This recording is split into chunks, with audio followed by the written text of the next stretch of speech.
This story is from my girlfriend Miss D. Hello listeners of Daetro's Nightmares. This is not a crime story, but it involves multiple deaths caused by a natural disaster, which became an unforgettable experience that gave me nightmares for a month. I was in the province of Leyte when Typhoon Haiyan hit. In the Philippines, we call it Super Typhoon Yolanda. It happened way back in 2013. I was living alone in the province. My parents transferred to Manila and they asked me to come with them. But I'm very eager to finish my high school in our province. Days before the typhoon hit, my dorm mates were already preparing to go home to their houses to prepare for the typhoon. All classes were suspended.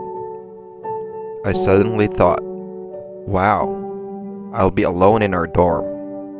I didn't mind actually, as I am used to being alone. November 8, 2013 is the date that I won't forget.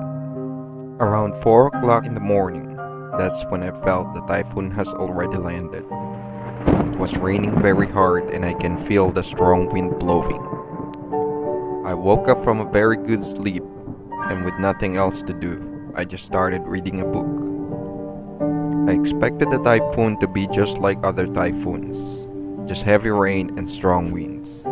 I didn't expect it to be something serious. Apologies to your listeners who are also victims. But yeah, I told myself, nah, it's just rain and wind, I'll be fine.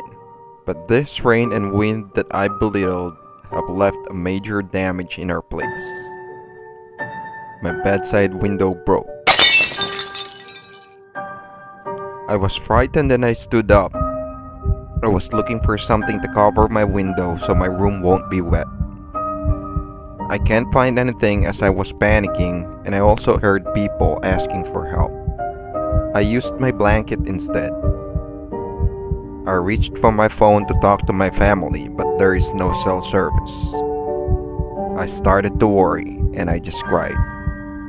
I also remembered that I didn't have any food yet.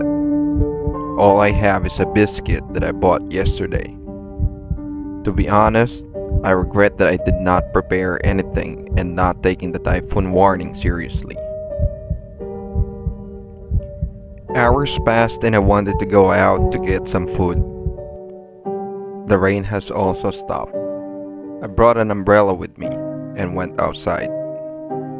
I noticed houses and trees had fallen. They were all on the streets. I was checking out the extent of the damage and I thought it was terrible. But what my eyes cannot bear to see are the dead bodies. There are a lot of people outside also looking at the corpses, and some crying for their lost loved ones. I saw one man ran over by a large tree. I can barely recognize his face. There are multiple corpses covered in mud scattered everywhere. And there were even children. I cried after seeing those dead people. With tears in my eyes, I continued walking to grab a meal, but I couldn't find an open store. Starving and scared, I walked around trying to find a working phone to call my family, but both mobile phones and landlines had no service. A lady was kind enough to share her meal with me, and that was the only food I had for that day. Later that night, I thought it will just be an ordinary night. With no electricity, no cell service, and no internet, I went to bed early and slept. But I was awoken with the sounds of people screaming for help. I opened my eyes, but nobody was there. Just me alone, laying in my bed covered in sweat. So I thought to myself, was I having nightmares, or were those ghosts of victims who called out for help?